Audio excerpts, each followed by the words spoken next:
voilà, selon notre indicatif, c'est encore avec joie que nous voulons vous accueillir, vous tous qui nous rejoignez maintenant sur Internet. Ici dans la salle, nous sommes déjà présents depuis un certain moment. Nous souhaitons en tout cas à tous et à toutes une très cordiale bienvenue, ceux qui sont auprès ici, en présentiel comme on dit, un nouveau mot en tout cas on emploie vraiment beaucoup pour le moment. Et puis à vous tous qui nous suivez de loin ou de près, fidèlement, peut-être ici directement ce dimanche ou en différé dans les quelques jours qui viennent. Merci aussi pour tous ceux qui prient pour ces activités et ces cultes que nous tenons à la fois en présentiel et sur Internet. Merci à tous ceux qui soutiennent l'Église et qui continuent de prier pour elle, pour que le Seigneur la conduise et la dirige en toutes choses. Nous avons aussi évoqué tout à l'heure quelques noms de frères et sœurs qui sont peu bien en santé, nous le rappellerai à la fin de notre culte. En tout cas, pour nous tous, au loin ou au près, nous espérons que nous nous portons bien. Ceux qui sont présents, on le suppose, mais ce n'est pas nécessairement vrai. Parfois, on vient quand même si on n'est pas trop bien en santé. Et puis, on espère aussi que tout cela que vous vous portez bien aussi sur le plan spirituel.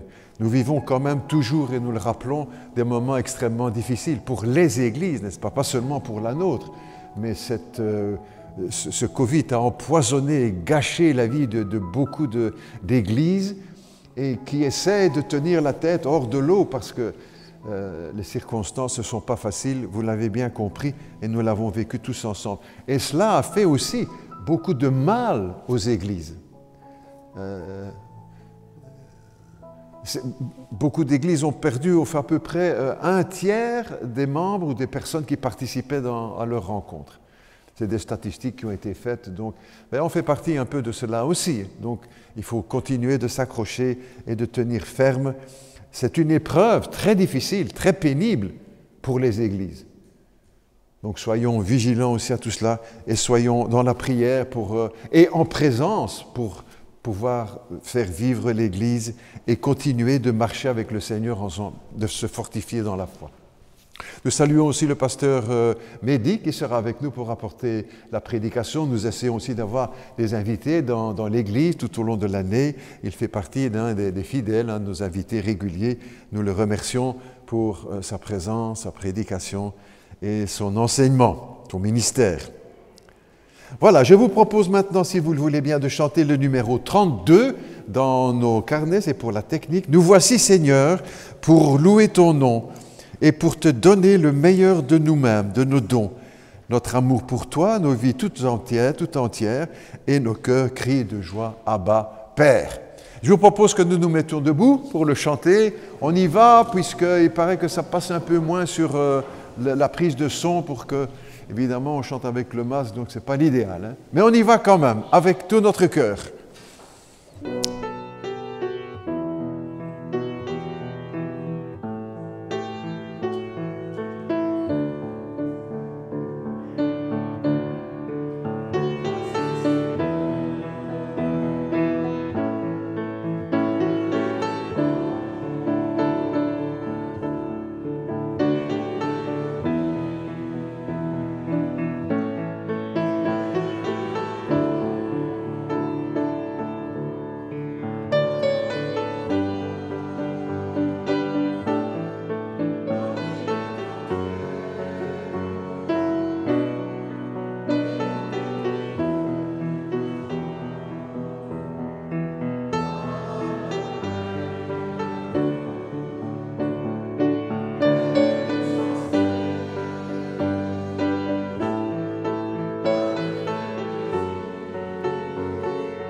Amen. Nous allons prier ensemble, si vous le voulez bien. Notre Dieu, nous nous inclinons devant toi. Nous sommes heureux de t'apporter le culte qui t'est dû, avec d'autres par le monde entier qui célèbrent le nom de Jésus-Christ, qui aiment le Seigneur, qui aiment sa parole, qui vivent dans la foi en Jésus-Christ. Nous pensons aussi tout spécialement, bien sûr, à ceux qui sont persécutés à cause de leur foi, qui sont maltraités, malmenés, frappés, enfermés, emprisonnés, jugés, condamnés, chassés, et pour certains même exécutés. Notre Dieu, nous ne voulons pas les oublier, nous prions pour eux et nous te demandons aussi ta grâce pour les dons que nous pouvons envoyer pour soutenir ces œuvres qui travaillent dans ces pays de persécution. Père Céleste, nous voulons aussi penser à nos jeunes, nos ados, nos enfants qui vivent aussi une période difficile, qui pour les plus jeunes doivent déjà commencer leur vie avec un masque. Et pour d'autres aussi plus âgés, Seigneur, prions pour notre jeunesse, pas seulement pour cet aspect médical, mais aussi pour leur vie spirituelle, puisque nous n'arrivons pas vraiment à organiser une vie d'église normale à cause de toutes ces questions médicales. Nous te prions pour qu'ils restent dans la foi, qu'ils s'accrochent, et que les parents puissent aussi les entourer et les aider pour cela. Nous pensons aussi à nos jeunes couples, aux futurs couples dans l'Église. Nous les mettons aussi entre tes mains, au pied de la croix, pour qu'ils puissent former des foyers chrétiens solides, fermes dans la foi et attachés au Seigneur Jésus. Nous prions aussi pour notre frère, le pasteur Mehdi, pour son ministère, pour la parole qu'il apportera ce matin au milieu de nous. Nous te demandons de nous oindre ensemble de ton esprit, autant celui qui parle que celui qui écoute, pour que la parole pénètre dans nos vies, qu'elle soit vraiment pour nous parole de Dieu et qu'elle produise en nous tout le fruit que tu veux lui voir porter. Nous prions dans le nom de Jésus, notre Seigneur. Amen. Amen. Voilà, je voudrais lire avec vous encore, lire maintenant un texte dans les Écritures, dans l'Évangile selon Jean, le chapitre 1er, Évangile selon Jean, chapitre 1er, les premiers 18 versets, ce qu'on a appelé le prologue de Jean, des pages magnifiques, bien sûr, le reste également, bien, vous en doutez. Évangile selon Jean, au chapitre 1er, et dès le verset 1er aussi. Prenons l'habitude également de venir avec notre Bible à l'Église, et pas seulement quand nous venons à l'Église, n'est-ce pas? Évangile selon Jean, chapitre 1er, verset 1er. Au commencement était la parole, il évoque le Christ, qu'il le dira clairement plus tard. Au commencement était la parole, et la parole était avec Dieu, et la parole était Dieu.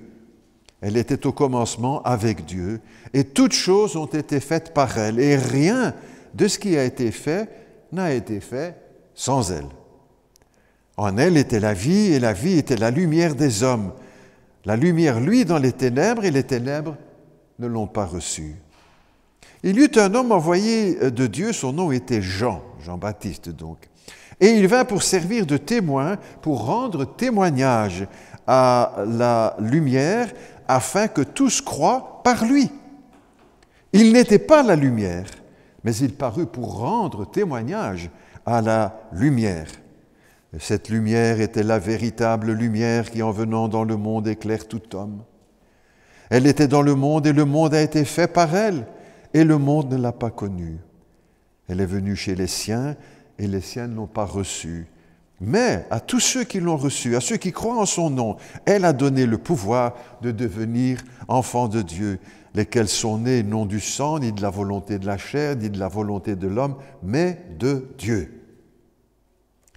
Et la parole a été faite chair, et elle a habité parmi nous, pleine de grâce et de vérité. Et nous avons contemplé sa gloire, une gloire comme la gloire du Fils unique venu du Père.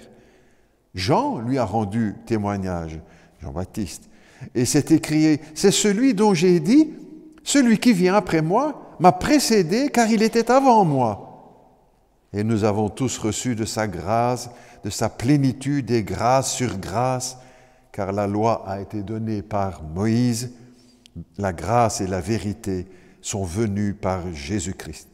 Personne n'a jamais vu Dieu. Le Fils unique qui est dans le sein du Père est celui qui l'a fait connaître. Jusque-là, notre lecture, si vous le voulez bien. Avant de laisser la place au pasteur Mehdi, je vous propose encore de chanter numéro 78 pour la technique, « Libre de nos chaînes ». Et je vous propose encore que nous nous mettions debout pour le chanter, si vous le voulez bien, avec conviction, je vous en prie.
Rendons grâce au Seigneur pour son amour envers nous, manifesté en Jésus-Christ, et nous lui rendons grâce pour l'occasion qu'il nous donne, qu'il nous accorde, de pouvoir nous présenter tous ensemble dans la joie, devant sa face.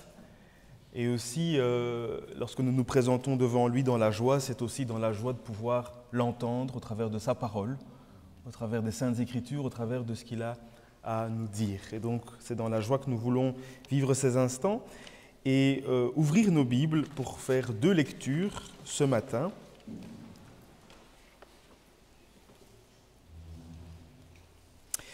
Une première lecture dans l'Évangile selon Luc, au chapitre 23.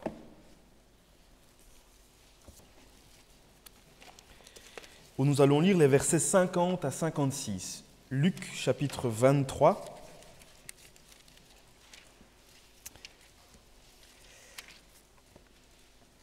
Versets 50 à 56.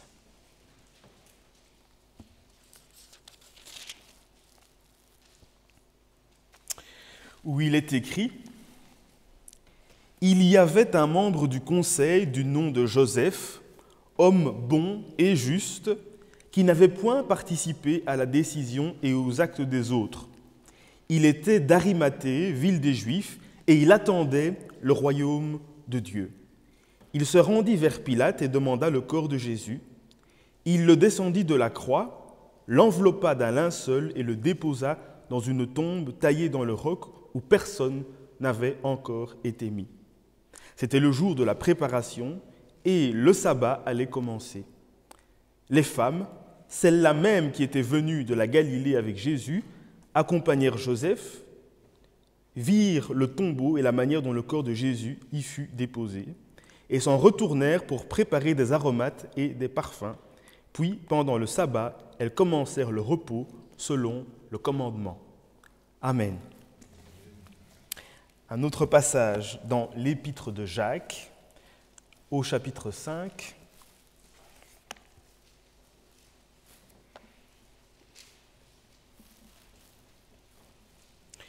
Jacques chapitre 5, où nous allons lire les versets 17 à 18. Jacques chapitre 5, versets 17 à 18, où il est dit: Élie était un homme de même nature que nous. Il pria avec instance pour qu'il ne pleuve pas, et il ne tomba pas de pluie sur la terre pendant 3 ans et 6 mois. Puis il pria de nouveau, alors le ciel donna de la pluie, et la terre produisit son fruit. Amen. La Bible contient un nombre impressionnant de personnages.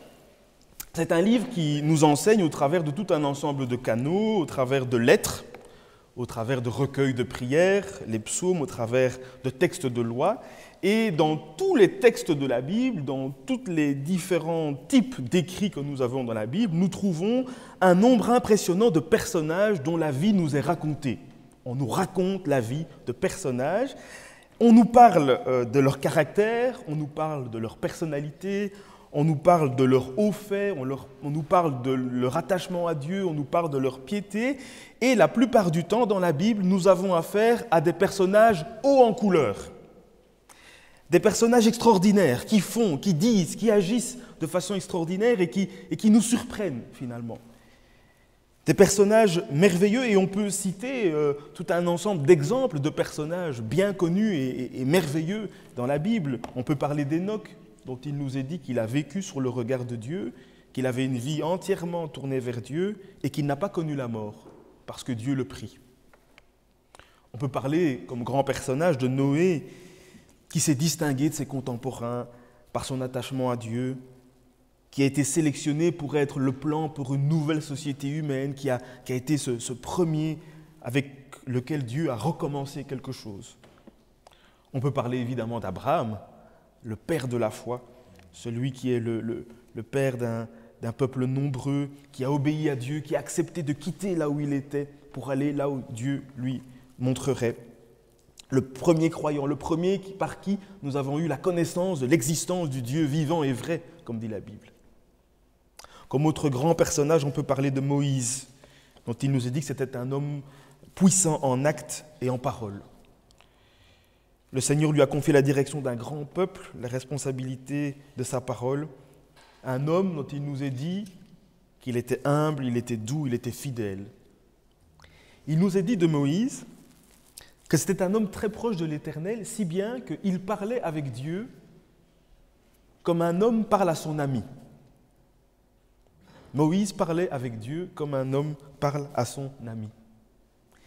La Bible nous parle encore de David, qui lorsqu'il était jeune a tué le géant Goliath avec sa fronde, cet homme plein d'orgueil et de prétention. Il a détruit tout un ensemble d'ennemis autour de lui. C'était un grand guerrier, mais en même temps, c'était un homme qui célébrait l'Éternel, qui vivait pour Dieu. C'était un amoureux de Dieu. Et la Bible va nous parler de David comme étant l'homme selon le cœur de Dieu. Un grand homme. La Bible nous parle d'Élie, et c'est le texte que nous avons lu, un homme qui a empêché la pluie de tomber par ses prières. Un homme de miracle qui a fait descendre le feu du ciel, qui a ressuscité un mort et qui a ressuscité même après sa mort, qui a consacré des rois, il a consacré des prophètes pour le remplacer. Et comme Enoch, il a été tellement approuvé par Dieu que Dieu le prie. Et dans Hébreux 11, nous connaissons tous ce texte, nous avons là toute une liste, toute une ribambelle d'hommes et de femmes extraordinaires qui ont fait des choses extraordinaires. Cela pourrait nous faire perdre de vue que tous les gens dont la Bible nous parle sont des gens comme nous. Et c'est ce que le texte de Jacques nous dit. Élie était de la même nature que nous. Ce n'était pas un ange, ce n'était pas un homme absolument fait d'une autre nature, c'était un homme comme nous. C'était un homme ordinaire que Dieu a utilisé pour faire des choses extraordinaires. Et on pourrait dire que cela est en fait une vérité pour tous les personnages de la Bible. Dieu a toujours choisi des gens ordinaires pour des œuvres extraordinaires. Et c'est le thème de la prédication de ce matin. Des gens ordinaires pour des œuvres extraordinaires. Quand nous lisons et quand nous voyons tous ces personnages de la Bible, nous ne devons pas oublier qu'ils sont héros de la foi, mais qu'ils sont comme nous et que nous sommes aussi appelés à entrer dans les œuvres que Dieu a pour nous. Nous ne sommes pas des spectateurs qui regardent de personnes extraordinaires, nous sommes tous appelés, nous aussi, à entrer dans les œuvres de Dieu. Nous sommes tous appelés, nous aussi, à écrire notre histoire avec le Seigneur, à écrire notre part d'histoire avec le Seigneur. Élie, un homme de la même nature que nous, et comme enfants de Dieu, ayant reçu Jésus-Christ, nous sommes appelés enfants d'un Père et nous sommes adoptés dans la famille de Dieu. Nous sommes les enfants de Dieu au même titre que tous ceux que nous pouvons voir dans la Bible.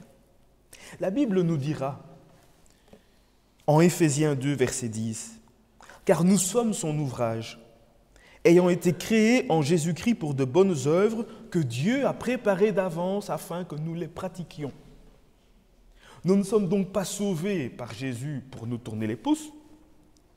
Nous ne sommes pas sauvés par Jésus pour être des grands observateurs de grandes personnes ou de grandes personnalités. Nous ne sommes pas sauvés par Jésus pour contempler dans des livres des personnes lointaines qui ont fait des grandes choses. Nous sommes sauvés par Jésus pour accomplir des œuvres que Dieu a préparées d'avance, que Dieu a préparées pour nous, afin que nous les pratiquions. Tout comme ces hommes et ces femmes de la Bible ont accompli les œuvres que Dieu avait présentées devant eux, chacun d'entre nous, comme enfants de Dieu, nous sommes appelés à entrer dans les œuvres que Dieu a prévues d'avance afin que nous les pratiquions. Nous sommes appelés à être ceux qui mettent des briques dans la construction du royaume de Dieu. Nous sommes appelés à être ceux qui participent à l'œuvre de Dieu, qui participent au dessein de Dieu, qui participent à ce que Dieu est en train de faire dans le monde, dans les vies, dans l'Église. Dieu a des grands desseins pour le monde et il ne nous voit pas comme des personnes qui sont autour de ces projets qu'il a, il nous voit comme des acteurs dans ces projets. Il nous voit comme des acteurs dans son plan. Il nous voit comme des acteurs dans son royaume. La Bible nous parle de tout un ensemble de grands projets que Dieu a. Dieu a des projets de promotion, il a des projets de rédemption, il a des projets de bénédiction, il a des projets de construction. La Bible nous présente Dieu comme le créateur du ciel et de la terre, comme un Dieu qui a travaillé pendant 6 jours et qui s'est reposé le 7e jour. Mais à l'heure d'aujourd'hui, Dieu travaille encore. Plus à la création du monde puisque le monde est créé, mais il continue à travailler. Il continue à travailler dans le monde. Il est à l'œuvre et il veut nous associer à ses œuvres. Comme grande mission de Dieu, on peut parler évidemment de la promotion intégrale de l'humanité, comme on dit, c'est-à-dire que Dieu a créé le monde et il a confié le monde à l'homme pour que l'homme puisse le garder, c'est l'expression, et le cultiver. En d'autres termes, l'homme est mis dans le monde, dans la création, pour travailler, pour agir sur le monde. Et au travers de notre travail séculier, au travers de nos activités, nous participons à la promotion du monde. Quel que soit le secteur dans lequel nous sommes, nous participons à cette promotion au travers d'un travail économique, social, éducatif, technologique. Nous cultivons le monde que Dieu nous a donné et en cela, nous participons à une de ses œuvres. Autre grande œuvre que Dieu a, c'est le salut de l'humanité. Dieu veut sauver tous les hommes, ainsi qu'il nous est écrit, Dieu veut que tous les hommes soient sauvés et parviennent à la connaissance de la vérité. C'est un projet de Dieu, c'est le plan de Dieu, et il implique ses enfants dans ce projet. Dieu a aussi comme projet que son royaume s'établisse, que son royaume s'étende, et il implique ses enfants dans son projet. Il fait de nous ses collaborateurs. Il fait de nous des ouvriers avec lui dans ses projets à lui. Dans le premier texte que nous avons lu, il est question d'un certain Joseph d'Arimathée qui a été demandé le corps de Jésus à Pilate et qui l'a conduit dans un tombeau qui est le tombeau de sa famille. Donc, il a demandé le corps de Jésus pour le mettre dans un tombeau qui appartenait à sa famille et qui n'avait pas encore été utilisé. Un sépulcre, un tombeau qui était tout neuf, tout propre et qui lui appartenait. On nous parle de Joseph d'Arimathée comme étant en réalité un homme ordinaire. La Bible nous parle de lui, nous parle de ce qu'il a fait d'extraordinaire. C'était un homme tout à fait ordinaire, un homme comme nous. Il nous est dit que c'était un homme riche, un aristocrate. On nous parle de lui comme quelqu'un qui attendait le royaume de Dieu. On nous parle de lui comme un homme bon et juste, comme un disciple de Jésus. Il était disciple de Jésus, mais en secret. C'était donc un simple disciple de Jésus comme nous, un Israélite pieux, éminent, qui vivait sa petite vie, assez inconnu finalement, mais il a posé un acte qui a fait toute la différence. Alors qu'il était un homme ordinaire, il a participé à quelque chose d'extraordinaire. Sa conduite prouve qu'il a reconnu en Jésus le Messie et qu'il attend son royaume.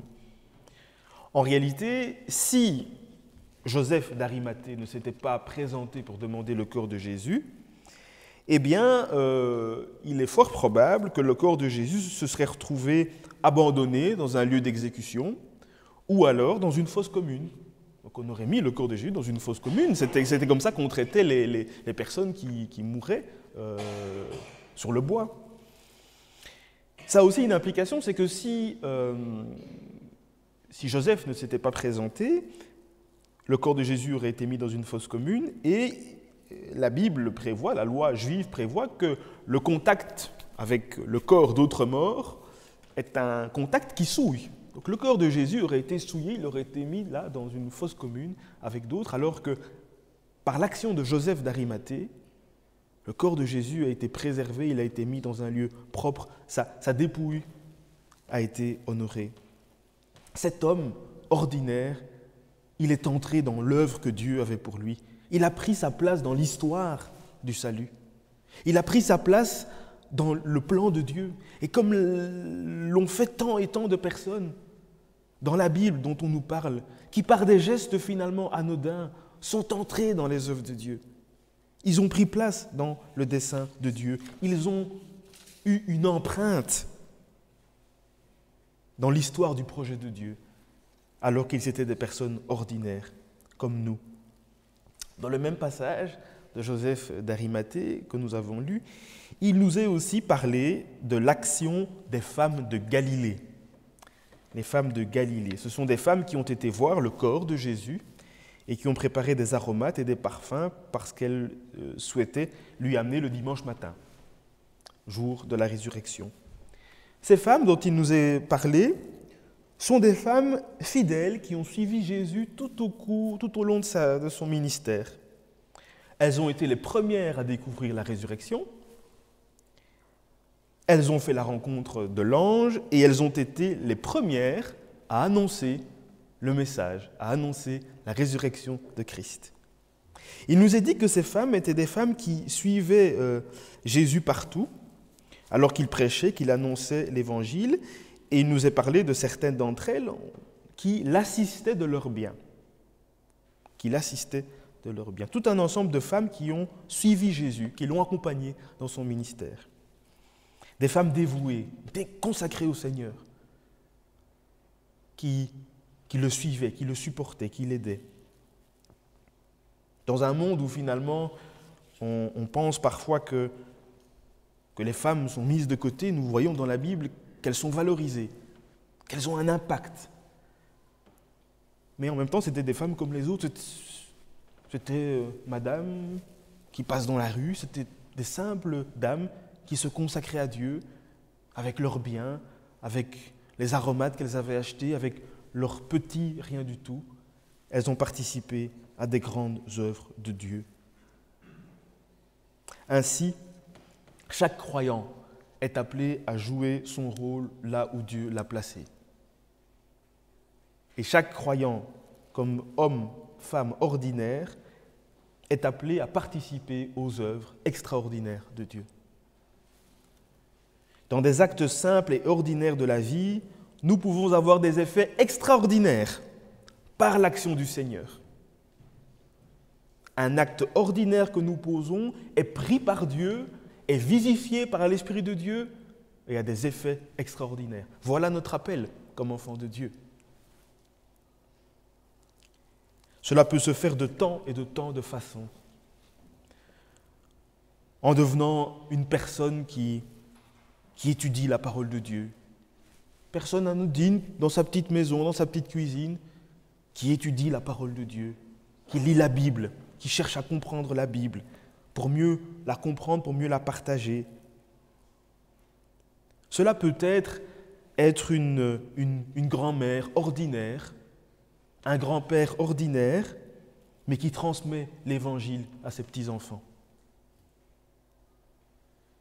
Une grand-mère comme toutes les autres, un grand-père comme tous les autres, mais qui se consacre à annoncer l'Évangile à ses petits-enfants, à ses enfants, à partager la parole de Dieu dans sa famille.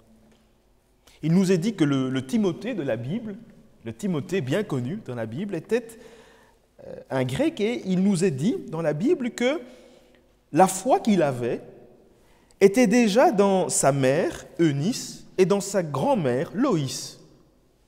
Ainsi, Timothée, qui était un serviteur de Dieu, qui a eu beaucoup d'impact dans son ministère, a reçu quelque chose de la foi de sa mère et de sa grand-mère. Et la Bible nous parle, la Bible honore la mère et la grand-mère de Timothée. La Bible nous en parle. Parce que si Timothée a pu accomplir cela, c'est aussi à cause de ce qu'il a reçu de sa mère, de sa grand-mère. Nous pouvons poser des actes extraordinaires en étant simplement ce grand-père, cette grand-mère fidèle qui partage l'Évangile. Nous pouvons avoir un impact extraordinaire en soutenant les missionnaires, les serviteurs de Dieu, comme le faisaient ces femmes. L'apôtre Paul parle à plusieurs reprises de femmes qui l'accompagnaient et qui le soutenaient par ses biens. C'est parce qu'il avait cette aide-là qu'il pouvait accomplir son ministère. Sans ça, il n'aurait rien pu faire. Ainsi donc, des personnes qui étaient absolument dans le secret, que personne ne connaît, ont participé à des œuvres extraordinaires, ont participé à la propagation de l'Évangile, alors que c'était des personnes ordinaires. Nous pouvons être ces personnes qui participent aux œuvres extraordinaires en apportant la consolation dans nos familles. Dans nos familles, il y a peut-être des gens qui souffrent, des gens qui pleurent, des gens qui sont en difficulté, en étant cette personne qui est là pour écouter, qui est là pour encourager, qui est là pour partager une pensée. Nous participons aux œuvres extraordinaires de Dieu. En étant un mari qui soutient son épouse, qui l'encourage à grandir avec le Seigneur. En étant une épouse qui aide son mari. En étant une personne qui sert dans l'Église, une personne utile, dévouée, qui s'occupe des besoins matériels de l'Église, qui s'occupe de ceux qui sont dans le besoin. Oui, nous sommes une personne ordinaire, mais nous participons à l'œuvre de Dieu.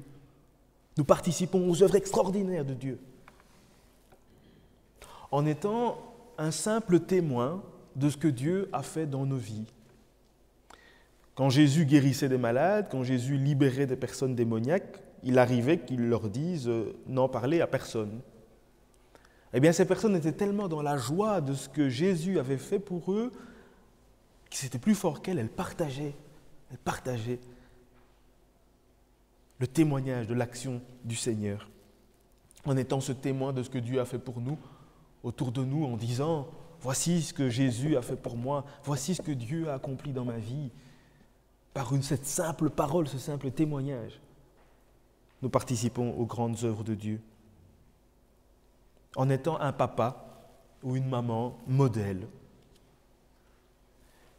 de qui les enfants pourront dire « j'ai vu dans mon père la vérité, j'ai vu dans ma mère l'amour, j'ai vu dans mon père la justice, j'ai vu Christ dans mes parents ».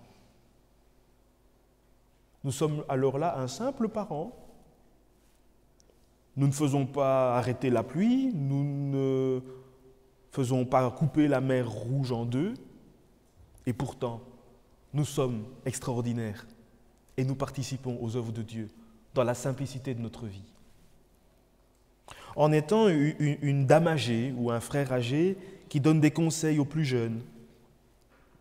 Il nous est dit dans Tite, l'apôtre dit à Tite, dis aux femmes âgées d'être correctes, de ne pas s'adonner au vin, et dis-leur d'apprendre aux jeunes femmes à aimer leurs maris et leurs enfants.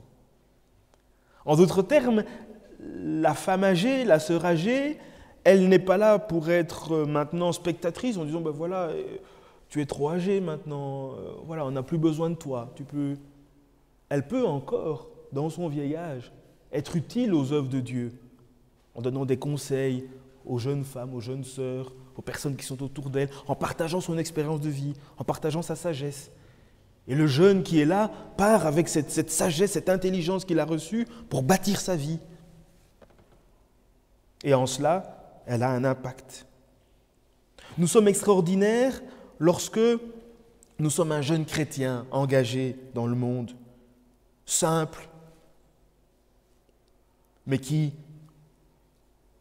refuse la noirceur de ce monde, qui refuse les ténèbres et qui cherche à marcher avec Dieu et qui cherche à se sanctifier et qui cherche à vivre une vie de prière et qui cherche à aimer son prochain. Nous ne serons peut-être jamais connus de personne, peut-être que notre nom ne sera jamais écrit nulle part, mais nous participons aux grandes œuvres de Dieu. Mais nous nous inscrivons dans le grand dessein de Dieu. En étant un évangéliste qui accomplit son ministère d'évangélisation, en servant de tout notre cœur dans l'Église, dans le nettoyage, dans la musique, dans l'organisation, dans le soutien aux faibles, en exerçant l'hospitalité, en ouvrant notre maison aux personnes qui n'ont pas d'endroit, en invitant des personnes à manger, des personnes tristes ou pour aider, en hébergeant des personnes, en étant une oreille attentive pour ceux qui souffrent, ou alors en étant celui qui prie dans le secret, celui qui intercède dans le secret pour les autres. On ne le saura peut-être jamais, mais au travers de sa persévérance dans la prière, dans le secret, il participe aux grandes œuvres de Dieu. Il participe à ce que Dieu fait. En étant une monitrice d'école du dimanche, dévouée, en étant une source d'encouragement autour de nous, une source de joie, en aidant des parents qui ont un enfant handicapé et qui ont besoin d'aide, en visitant des personnes âgées, dans tous ces actes anodins, dans tous ces actes ordinaires de notre vie, nous participons aux œuvres extraordinaires de Dieu. Et dans toutes ces choses, nous sommes conduits par Dieu à avoir des vies d'impact. Le chrétien n'est pas sauvé pour avoir une vie tournée vers lui-même, vers ses besoins, vers son confort. Il est sauvé pour entrer dans les œuvres de Dieu. Il est sauvé pour accomplir la volonté de Dieu. Alors comment pouvons-nous être ces gens ordinaires qui accomplissent des œuvres extraordinaires ? Quelques points. Premièrement, en marchant avec le Seigneur. En marchant avec le Seigneur. Tous les hommes et toutes les femmes de la Bible ont participé aux œuvres de Dieu, mais c'était des personnes qui marchaient avec Dieu.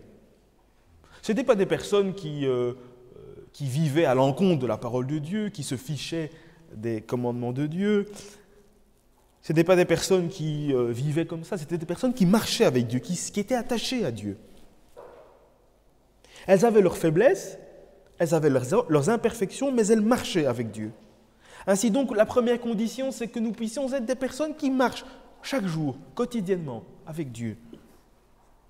Vivre selon la vérité des Écritures, mener une vie de prière, s'attacher à une communauté chrétienne, fuir le mal, avoir une relation personnelle avec Dieu. Dans ces petites choses du quotidien, eh bien, nous marchons avec le Seigneur. Et quand nous marchons avec le Seigneur, il fait de notre quotidien et de nos actes quotidiens anodins quelque chose d'extraordinaire pour sa gloire.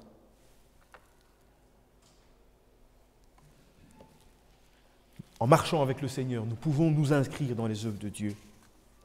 Deuxièmement, Comment pouvons-nous faire pour être ces personnes extraordinaires qui entrent dans les œuvres extraordinaires de Dieu? Eh bien, c'est en étant fidèles là où Dieu nous a placés. Simplement. Dieu récompense la fidélité et la persévérance. En étant fidèles là où Dieu nous a placés. En étant fidèles auprès de notre famille, en étant fidèles auprès de notre Église, en étant fidèles dans notre travail séculier, en étant fidèles dans notre service. Dieu valorise notre fidélité dans notre travail. Luther avait cette expression, Martin Luther avait cette expression, « Ton travail est ta vocation ».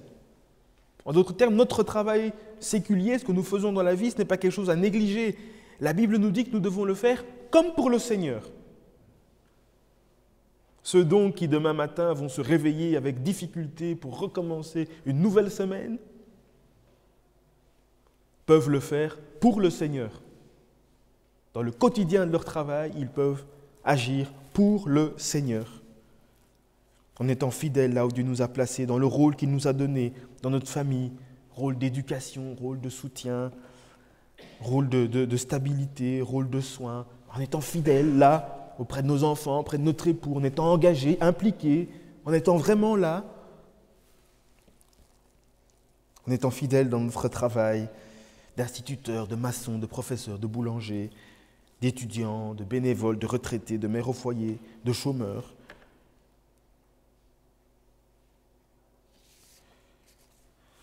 Troisièmement, pour entrer dans les grandes œuvres de Dieu dans notre quotidien, nous sommes appelés à mettre au profit des autres nos dons et nos capacités. Dieu a fait de nous des personnes absolument spécifiques. Il a un plan absolument spécifique pour chacun d'entre nous, et par rapport au plan qu'il a pour nous, par rapport aux œuvres qu'il a préparées pour nous, il nous a donné des dons, des capacités particulières pour le bien des autres. Et ça, c'est vrai dans l'Église, mais c'est vrai dans la société aussi.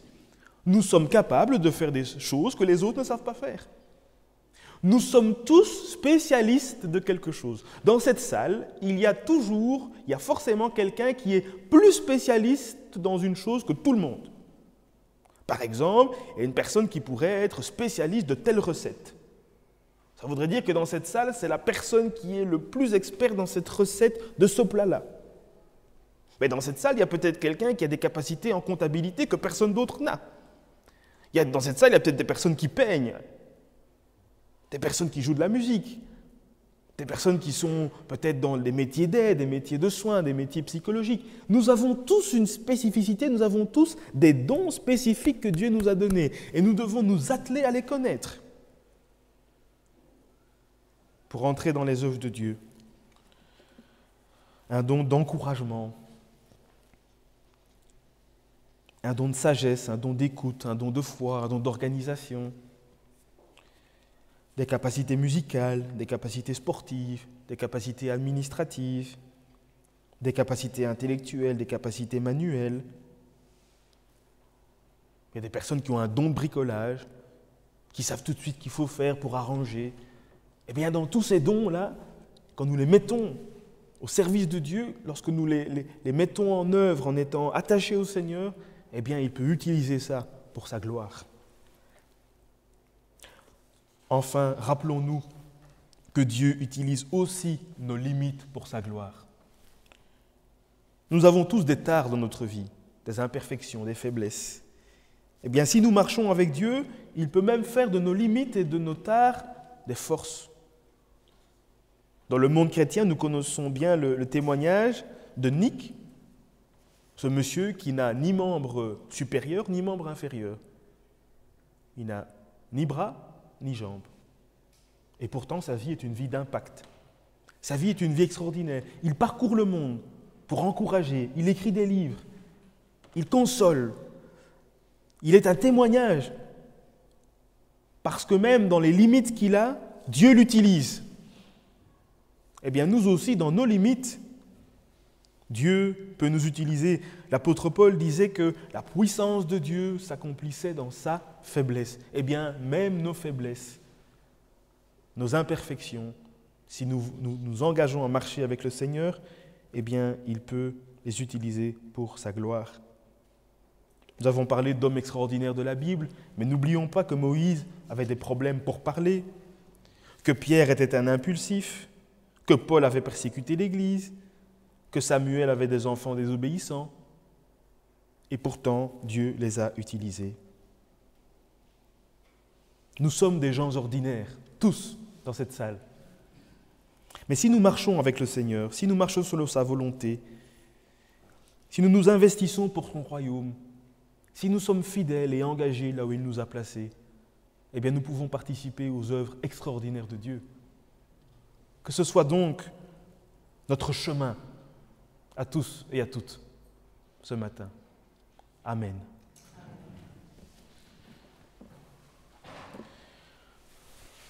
Notre Dieu, notre Père, nous te remercions pour ta parole, nous te remercions pour Jésus-Christ, par qui nous sommes devenus enfants de Dieu. Seigneur, c'est un privilège que d'être ton enfant, c'est un privilège que d'entrer dans ton royaume et dans ton plan, dans tes plans merveilleux. Seigneur, merci parce qu'en nous sauvant, tu avais aussi un plan pour chacune de nos vies, tu avais aussi des œuvres que tu as préparées d'avance pour nous. Merci parce que tu veux faire de chacun d'entre nous un collaborateur dans ton royaume, dans tes œuvres. Merci parce que tu veux nous utiliser pour ta gloire, avec tout ce que nous sommes, avec nos forces, avec nos faiblesses, mais tu veux te servir de nous, gens ordinaires, pour ta gloire, pour faire du bien, pour sauver, pour délivrer, pour encourager,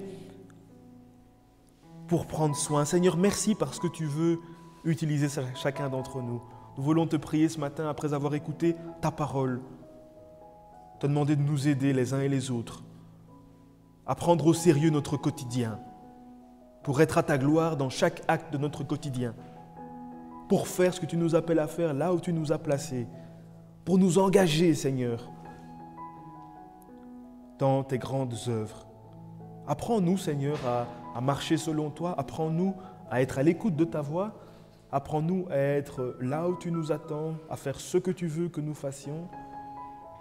Nous voulons nous recommander entre tes mains, Seigneur. Nous voulons encore une fois te consacrer, te donner nos vies, en te priant, Seigneur, de les utiliser pour ta gloire.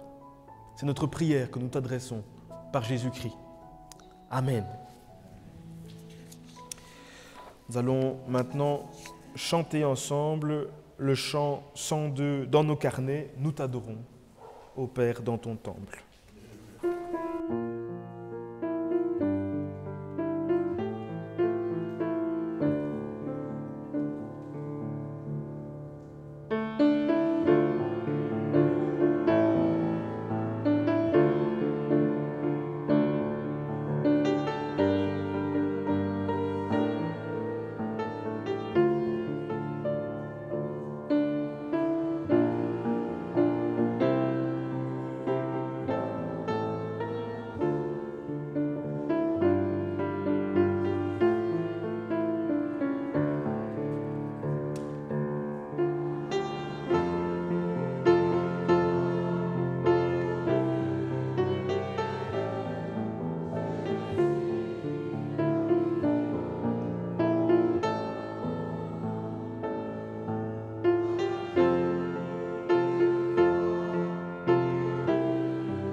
Joseph d'Arimathée est un de ces personnages de l'Écriture dont il a été évoqué un court aspect de son...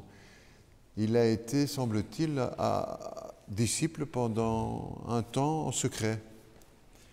Et puis un jour, il est sorti du bois.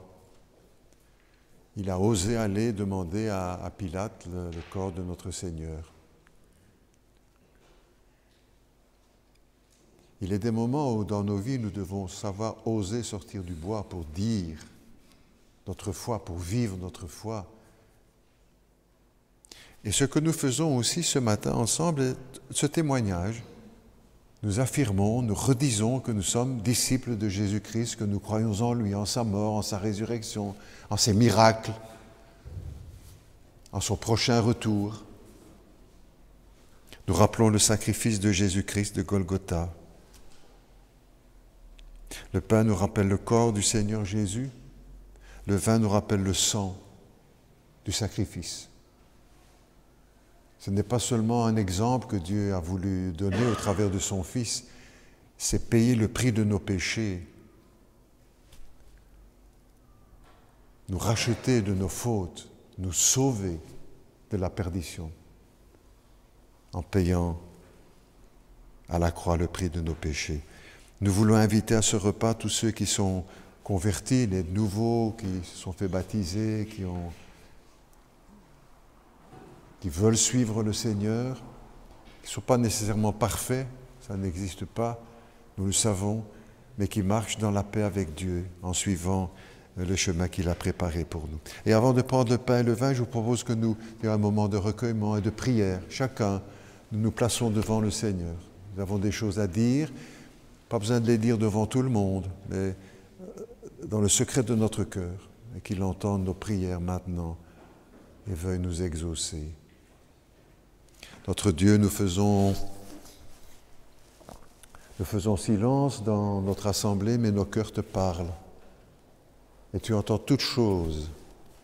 Rien ne t'échappe parce que tu es Dieu. Veuille bénir ce temps de communion, Seigneur, et entendre nos prières, celles que nous faisons monter vers toi dans le secret de notre cœur. Chacune prière différente, certainement, mais tout adressée à Jésus-Christ, notre Seigneur.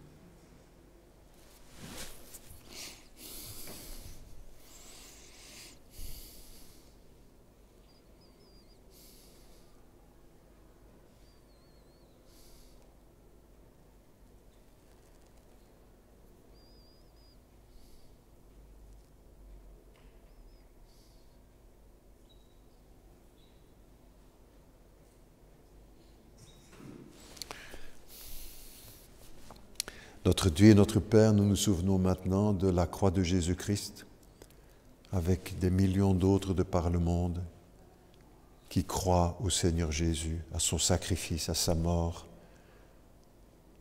à sa résurrection et à son prochain retour. Notre Dieu, nous te demandons un nouveau pardon pour nos péchés, nos fautes, tout ce qui dans notre vie n'est pas à ta gloire. Merci parce que nous avons la certitude que le sang de Jésus-Christ nous purifie de tout péché. Ta parole nous dit que celui qui cache ses transgressions ne progresse pas, mais celui qui les reconnaît et les abandonne est agréable au Seigneur. C'est comme cela que nous voulons faire et vivre. Bénis ce temps de communion, Père Céleste, les uns avec les autres et tous ensemble avec toi, par le Saint-Esprit. Et aussi avec l'Église universelle, tous les hommes, femmes, jeunes gens, jeunes filles dans le monde qui maintenant ou en cette journée rappellent le sacrifice de Jésus. Nous t'adressons notre prière en son nom, Père Céleste, et par l'Esprit Saint. Amen. Nous voulons inviter les frères et sœurs qui participent à ce repas à bien vouloir se lever. Je demanderai aussi à quelques frères de venir pour le service. Je demanderai à Fabian si tu veux bien venir. Je demanderai aussi à Nuncio, bien sûr, si tu veux venir. Didier, si tu veux nous accompagner. Le pain que nous partageons, comme la Bible nous dit, nous le rappelle le corps de Jésus. Et l'invitation, l'ordre qu'il donne, faites ceci en mémoire de moi, toutes les fois que vous en mangez. Prenez, dit Jésus, et mangez.